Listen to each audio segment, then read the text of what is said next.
성경을 하는 게 제일 낫다. 그래서 성경을 가까이면 세상이 멀어지고 성경을 멀리하면 세상이 가까워진다. 그 진리예요, 그죠? 오늘도 주님 안에서 여러분과 함께 은혜의 말씀을 나눠가면서 아까 본격적인 하나님의 말씀이 킹제임스 성경 요한계시록 14장 9절에서 13절로서 정말 먼저 요한계시록 강의 107번째인 제3부 요한계시록 강의 48번째인 짐승의 표 666과 하나님의 심판이라는 제목으로 이 시간같이 여러분과 제 은혜를 나눠갑니다. 666에 관계된 것은 세 번으로서 오늘 마치겠습니다. 20세기에 들어서 핵에너지, 컴퓨터 등이 발명되면서 세계는 산업시대를 발표해 핵과 우주시대로 접어들었습니다. 우리가 알다시피 컴퓨터의 시작은 계산으로부터 시작했습니다. 사람들이 계산을 할 때는 처음에는 손가락으로 이렇게 세임을 했는데 계산이 복잡해지자 기계를 만들었고 우리나라에서는 어떻게 해서 주판을 썼으면 이게 동양 사람들 이렇게 주판 쓰는 거 있죠.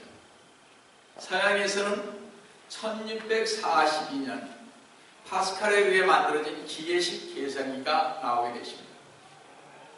그 후 약 200년 뒤 1823년 찰스 베비지가 만든 좀 더 복잡한 기계가 나오는데 아마 이때부터 컴퓨터 이론이 나오지 않았나 생각이 듭니다.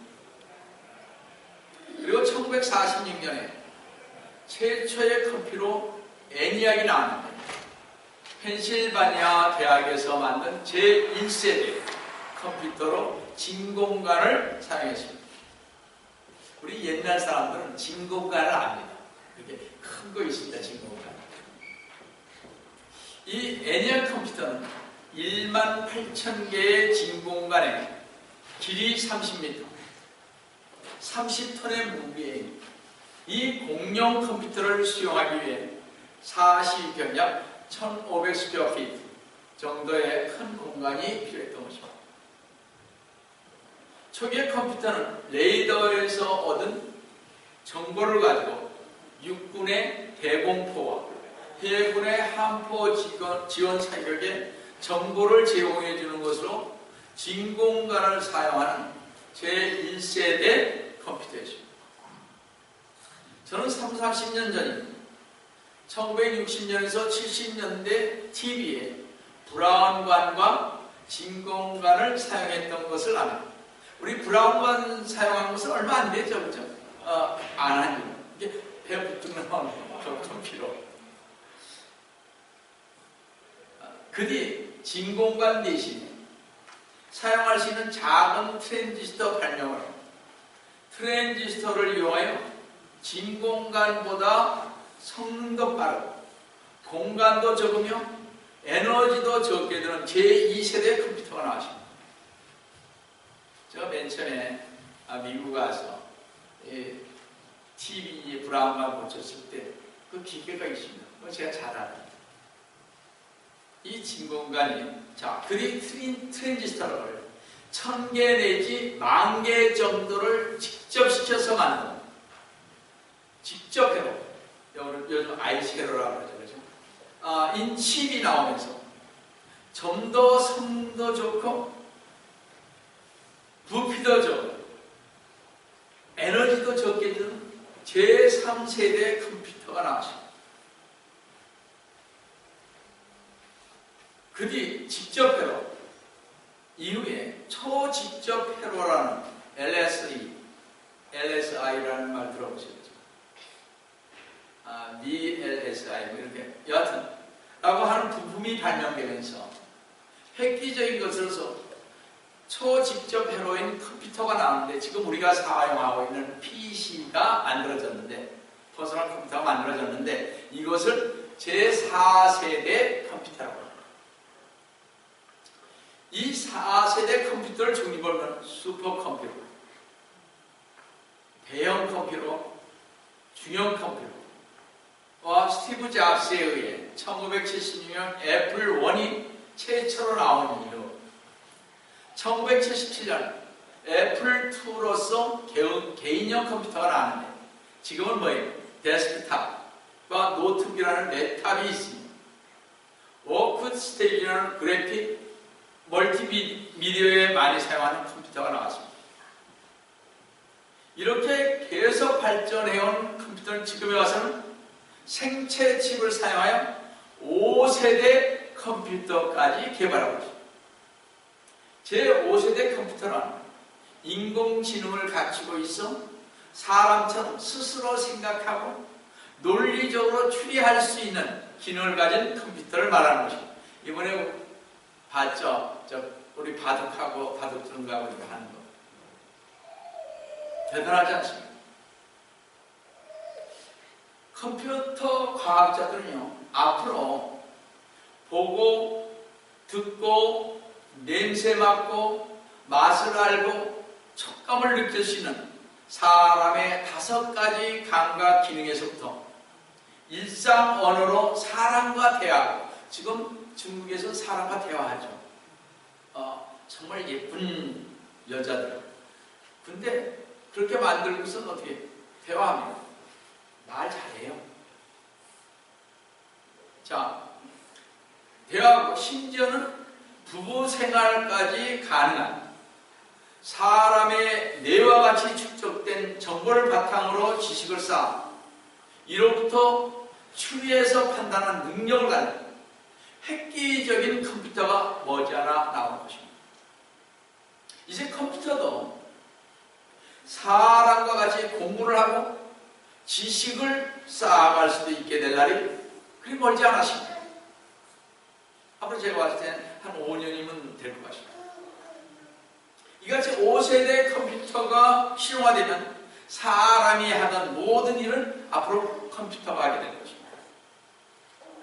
아담이 창조된 이래로 컴퓨터만큼 인간의 생활과 세계의 경제를 짧은 기간 안에 그렇게 변화시켜 놓은 것은 없었습니다. 60년도 채 못 돼요. 현대 생활의 모든 면이 컴퓨터에 의해서 바뀌어 버렸습니다. 오늘날 지구상에 모든 컴퓨터가 작동을 멈춘다면 지구상의 모든 일 그 자체가 중지될 정도로 절대적인 힘을 가지고 있습니다. 컴퓨터의 작동이 중단된다면 비행기, 기차는 운행을 멈추게 되고 우주 개발 계획도 백지화되며 거의 모든 은행, 백화점, 식품점, 기업 등의 문을 닫게 되고 있습니다. 매매 행위와 모든 행정기관의 업무 등은 물론 세계 경제 활동 자체가 중단되는 것입니다. 또한 컴퓨터의 발달로 전 세계를 하나로 묶는 종합통신망 계획이 있습니다.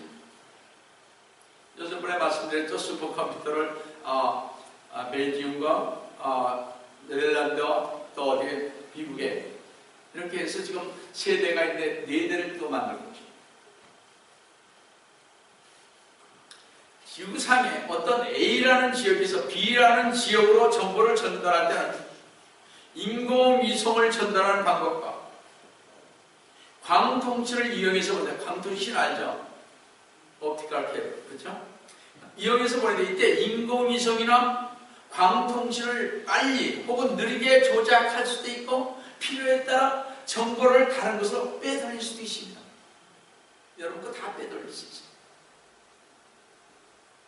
컴퓨터를 통한 통신혁명을 놀랍게 변화되어서 지금은 빛을 이용하여 정보를 보내는 광섬유 케이블은 엄청 빠른 속도로 전송하면서 화상회의 등 정보통신 서비스뿐만 아니라 인공위성을 통한 금융정보 및 정보통신 서비스, 제품 및 물자 유통 서비스, 선박 운상 서비스, 우리 기상정보, 수산자원 분포 등, 즉 어적 이동할 이렇게 어적이 이 물고기가 어디로 이동하는지 탐지도 하고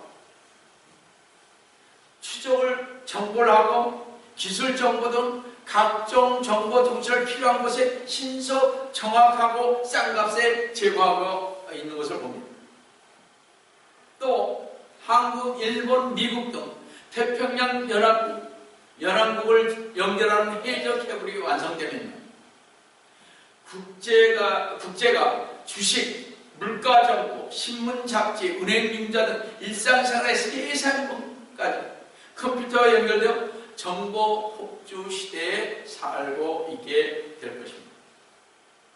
이렇게 다방면의 컴퓨터를 적용시키면 전 세계 모든 인류가 컴퓨터에 어떻게 통제하에 있게 될 것입니다. 이렇게 되면 모든 인류는 컴퓨터가 원하는 것을 받아야 하며 이때 현재 POS 시스템, 판매 시점 관리 시스템인데요. 이 제도를 택해 POS에 사용하고 있는 바코드 부호 형식을 취할 것인데 이것이 바로 666인 것입니다. 그래서 우리 물건을 사면 바코드가 다 있잖아요. 거기 전번에 첫 번째가 6이고 중간이 6이고 마지막이 6이라고 그랬지 않습니까? 요한계시록 13장 16절에 그가 모든 자, 즉 죽은 자나 큰 자, 부자나 가난한 자, 자유자나 종이나 그들의 오른손이나 이마에 표를 받게 하고 라고 기록되어 있습니다. 따라서 바코드를 취한 베리칩을 오른손이나 이마에 표를 받게 되면 그 사람이 지구촌의 어느 구석에 도망하거나 숨어 있더라도 그 행방을 추정해낼 수가 있습니다. 감도짓 하다가 숨어도 찾아낸단 말이에요. 앞으로는요, 여기 얘기는 안 했습니다만, 인공위성에서요, 직접 쏴서 그 사람 죽일 수 있어요. 땅굴 속에 숨어. 그런 시대거든. 잘 보세요. 특히요, 미 우주항공국, 나사에서 발사한 랜드세트, 즉 자원 탐사 인공위성의 경우 지구 표면에 있는 1mm도 구분할 수 있으며 심지어는 지하 200m에 있는 물체까지도 추적이 가능하다는 것입니다. 지금 미국이 탄도탄을 떨어뜨리면 지하 몇 층까지 내려갑니까? 몇 미터까지? 60m까지 내려갑니다. 지하 20층까지 부서 내려가서 폭발시킬 수 있습니다. 앞으로 계획이 200m, 300m까지 내려가는 걸 만들 거라고 합니다. 여러분, 문제는 한 국가에 설치된 초대형 컴퓨터와 세계를 움직일 수 있는 최후의 슈퍼컴퓨터가 연결되어 그 최후의 슈퍼컴퓨터의 지배를 받게 되면 그 최후의 슈퍼컴퓨터를 뭐라 그랬습니까? 비스트라고 그랬죠. 그죠? 컴퓨터 이름은. 근데 스위프트.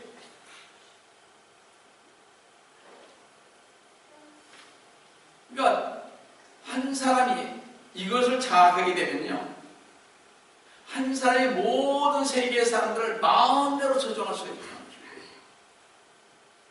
이 같은 단일 지배 체제는 국제 간 광케이블이나 국제 통신망의 설치에 충분히 가능한 것입니다.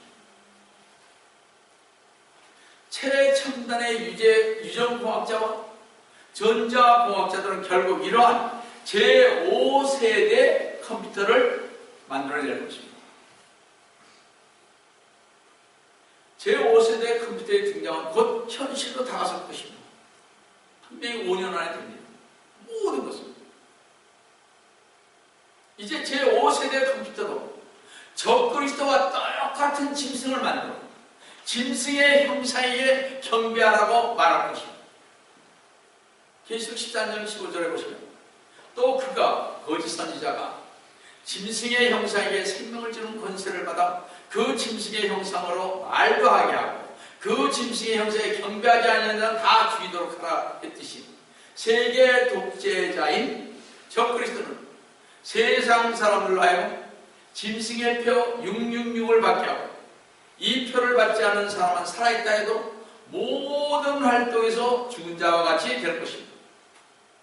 성도 여러분, 거짓 메시아인 적그리스도가 등장하면 그는 세상 모든 사람들에게 666표를 받도록 강령할 것입니다. 그러나 적그리스도인 짐승의 표를 받는 것은 하나님 대신 적그리스도와 우상에 경배하는 것이 되며, 그것은 곧 인간인 적그리스도를 하나님으로 받아들이게 되는 것입니다. 그래서 요한계시록 14장 9절에서 셋째 천사가 그들을 따라가며 큰 음성으로 말하기를 누구든지 그 짐승과 그의 형상에 경배하고 그의 표를 이마나 손에 받는다면, 그렇죠. 누구든지 라는 말은 어떤 경우라도 짐승과 그의 표를 받으면 안 된다는 것을 말합니다. 이 같은 일은 무슨 핑계로도 변명할 여지가 없음을 말해주고 있습니다. 이마나 손에 짐승의 표를 받는 자들은 아까 말씀드렸듯이 우상에게 절하는 것들이며, 이것은 하나님을 향해서 등을 돌리는 행위와 다를 게 없습니다. 우상 숭배는 하나님께서 가장 가증히 여기는 죄악으로 성도들은 특별히 주의해야만 합니다. 이스라엘 민족의 역사를 주의 깊게 살펴보면 그들이 겪은 순환의 근본적인 원인은 언제든지 우상 숭배와 관련이 있음을 발견하게 됩니다. 이스라엘 민족은 우상 숭배 때문에 외적의 침입을 당해 혹독한 시련을 겪어야 했으며 나라가 망하기도 하였던 것을 볼 수가 있습니다. 이러한 역사적인 사실들을 알면서도 우상에게 절하는 사람들은 어리석은 자들인 것입니다.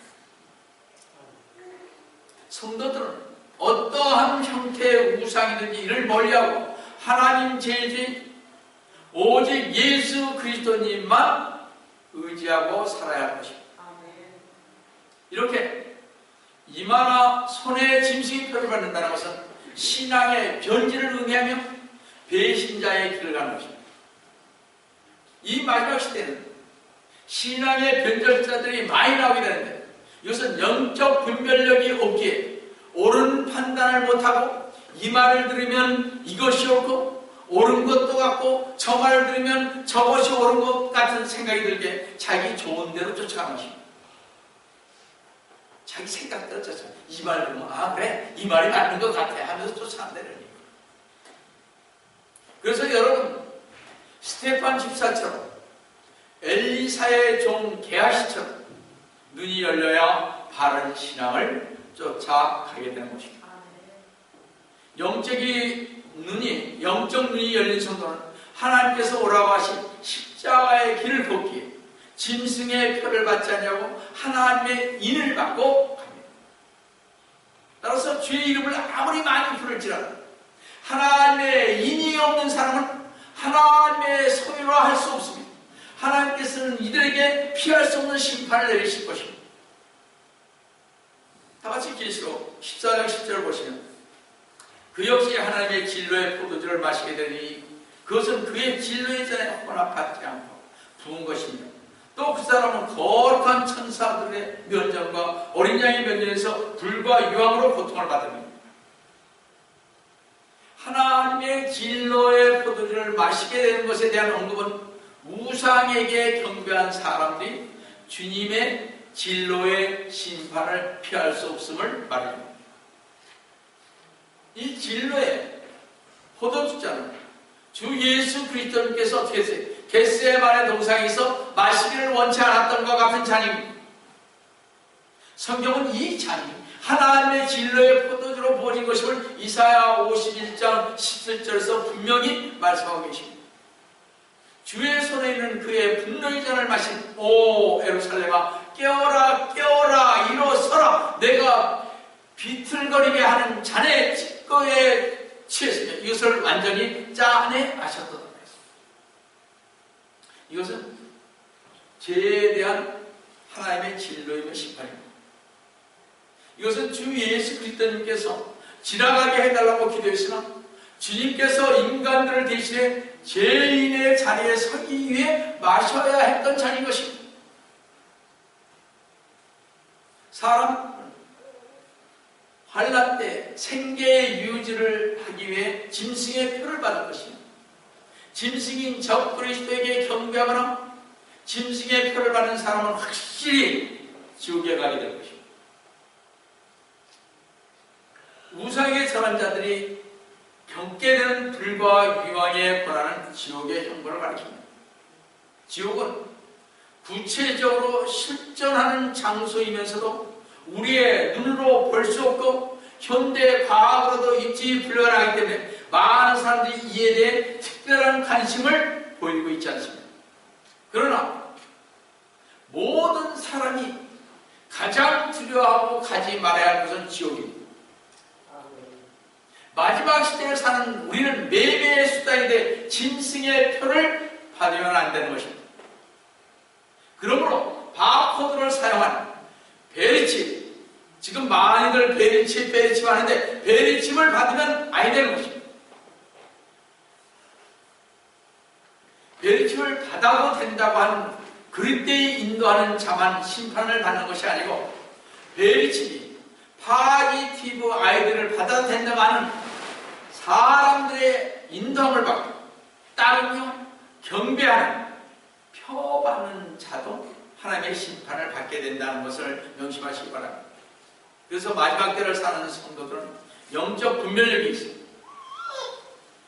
교회와 목회자를 잘 선택해야 합니다.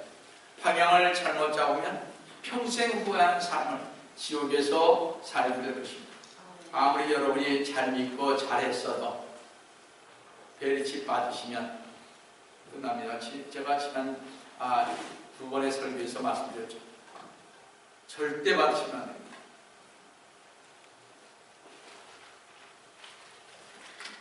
요즘에 미국 육군 부대에 들어가면 그런 것을 많이 받게 하려고 하잖아요.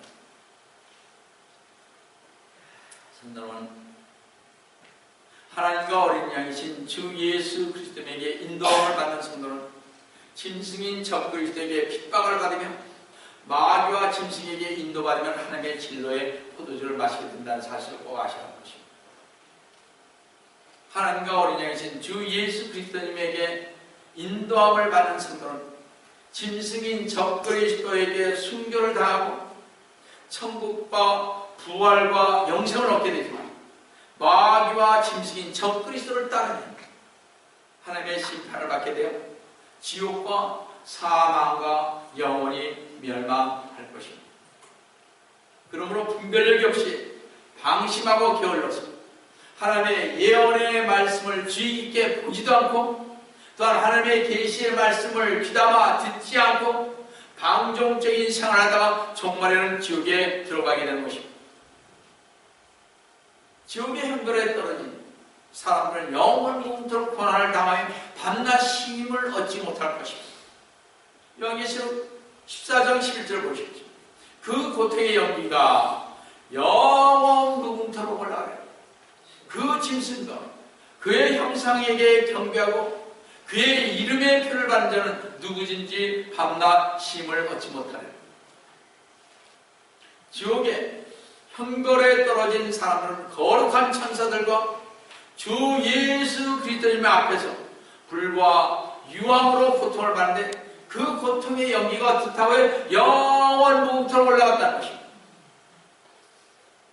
성경에서 유황과 불로 나타낼 때는 불의 뜨거움과 영원성 그리고 강력한 화력을 표현하는 것으로서 여러분 화산이 폭발할 때 반드시 유황이 함께 폭발하여 유황가스와 용암이 흘러내리는 것을 볼 때 그 의미를 알 수가 있을 것입니다.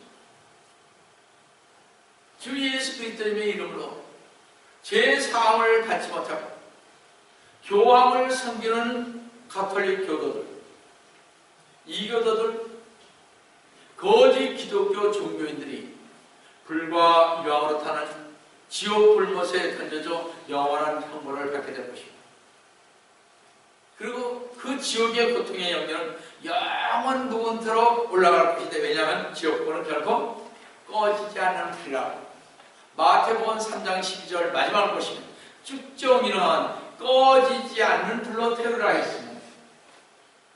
영원한 불이라고 마태복음 25장 4절에서 그때 왕이 왼편에 있는 자들에게 말하기를 너희 저주받는 자들과 내게서 떠나 마귀와 그의 천사들을 위하여 준비한 영원한 불사로 들어가라고 했기 때문에 지옥은 끝이 없는 시간의 개념조차 없는 영원한 형벌이라.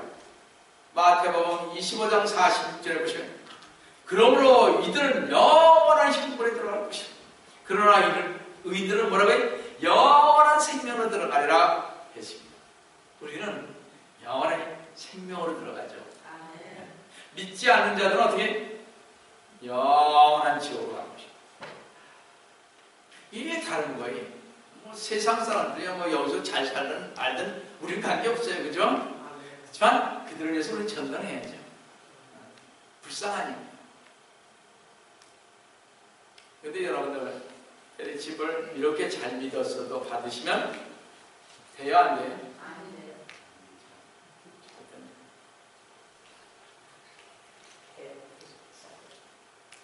지옥의 형벌에 떨어진 사람들은 영원 무궁토록 고통을 당하며 도무지 밤낮 쉼을 얻지 못할 것입니다. 지옥은 요한계시록 19장 20절에 그러나 그 짐승이 적그리스도가 잡히고 짐승 앞에서 기적들을 행하는 거짓 선지자도 그와 함께 잡혔으니 그는 짐승과 더불어 그 짐승의 표를 받는 자들과 그죠? 표를 받는 자들과 그의 형상에 경배한 자들을 속이던 자 이 둘이 유황으로 불타오르는 불못에 산채로 던져지고 사탄도 이 불못에 던져지는데 짐승과 거짓 선지자도 거기 함께 있어 영원토록 밤낮 고통을 받는다고 하십니다. 우리도 들어가면요 영원토록 밤낮 고통을 받을 것입니다. 사탄도 짐승도 거짓 선지자도 그 짐승의 표를 받는 자들 고통과 연기가 밤낮 영원토록 올라가는 지옥에서 쉬지도 못하고 영원한 고통 영원한 형벌을 받을 것이라고 말씀하고 계십니다.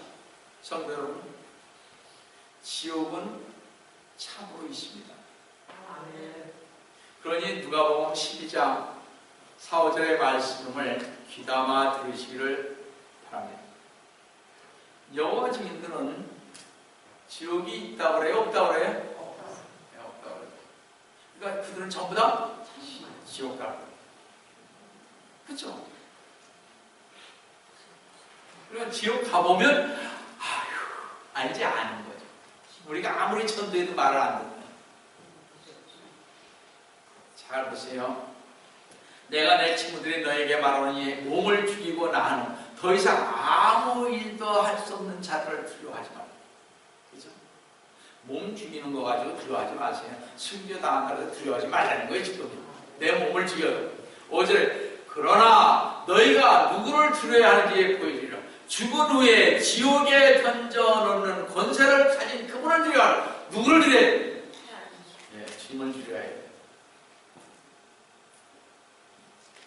정녕 내가 나와 너에게 말하는 그분을 두려워하라. 성도 여러분, 여러분은 몸을 죽일 수 있을 뿐인 자들을 두려워할 필요가 없습니다. 그들이 여러분의 몸에 할 수 있는 것은 무덤에 장사하는 것 뿐입니다. 물론 고통은 당하겠죠. 그러나 죽은 후에 지옥에 던져놓는 권세를 가진 그분을 두려워하라는 것입니다. 우리 누구나 보듯이 단지 몸을 죽여서 무덤에 장사하는 것보다 더한 일이 있다는 것입니다. 하나님께서는 주 예수 그리스도님을 믿지 않는 사람들을 죽은 후에 영원히 꺼지지 않은 지옥에서 영원토록 밤낮 고통을 받는 지옥에 던지실 것이라고 말하고 있습니다. 무섭죠? 이런데도 안 믿는다면 어떻게 하겠어요? 그렇죠? 그거야 뭐 저는 전했으니까 알아서 하셔야죠. 성도, 지옥에 가는 것은요 무덤에 가는 것이 아닙니다. 여러분이나 저희가 죽으면 무덤으로 가는데 우리의 혼은 영원한 생명으로 가든지 영원한 지옥으로 가든지 하는 것입니다. 지옥은 영원한 수치와 영원한 상상할 수 없는 고통과 상상할 수 없는 형벌이 있는 것입니다. 성경은 지옥에 대해 수없이 거듭 되풀이하고 막. 왜? 사람들은 이 지옥이 있다는 것을 믿지 않고 신앙생활을 하는지 알 수 없습니다. 지옥에 다 가는데 다 가는데 거기 간들 그런 사람들한테 어떻게 해야 돼? 잘 가세요. 지옥에 잘 가세요. 성도 여러분, 지옥에 던질 수 있는 주임을 두려워하시기 바랍니다. 성도 여러분, 로마 가톨릭은 자기들은 지옥 대신 연옥에 간다고 거짓말을 하고 있으며, 여호와 주인들은 하나님은 사랑이시기에 지옥 대신 무덤에 간다고 말을 하고 있습니다. 이런 말에 속지 마십시오. 죽고 남은 여러분 앞에 지옥과 천국이 놓여 있을 것입니다. 저는 지금이라도 늦지 않았습니다. 여러분이 죄인임을 인정하고 주 예수 그리스도님을 나의 구세주로 영접해 주십시오. 그렇지 않으면 여러분은 영원한 수치와 영원한 고통과 연기 속에서 영원한 형벌, 영원한 저주가 있는 데로 가서 구더기도 타지 않는 곳에서 영원히 살 것입니다. 불타는 지옥에서 영원히 살 것이라는 것입니다. 그러므로 어떤 신앙적인 핍박이 오고 남편이든지 부인이든지 자녀든지 부모든지 누구로부터 신앙의 핍박이 오고 경제적인 어려움이 오고 가정에 어려움이 오고 자녀에게 어려움이 오고 사업에 어려움이 올 때에도 이기시고 출세 효과, 명예 효과, 권세 효과, 마음의 유혹이 올 때도 요동치 아니하고 고난과 굴욕과 군지림의 역경 속에서도 인내하시고 사실을 속결을 하신 주 예수 그리스도님의 이름으로 감사합니다. 아멘. 그래서 오늘 본문 4장 12절에 뭐라 말씀하셨습니까? 여기에 성도들의 인내가 있으며 여기에 하나님의 계명들과 예수님의 믿음을 지키는 자들이 있느라고 말씀하시지 않았습니다. 그러므로 모든 성도들은 이 세상이 내가 영원히 있을 것이 아니라 잠깐 머물다가는 나그네에 이르는 것을 알아야 합니다. 제가 가만히 생각하니까 제가 벌써 여기 온 지도 40년 됐죠. 저 28에 왔는데 지금 40년 됐어요. 이게 말이 되느냐? 저는 시간은 참 빨리 갑니다. 여러분, 우리가 잘 아는 로마 제국 시대에는 죽음을 가오지 않고는 예수 그리스도를 믿을 수 없는 환경이었기에 로마 제국 치하의 성도는 순교적 신앙만이 구원을 받을 수 있었습니다.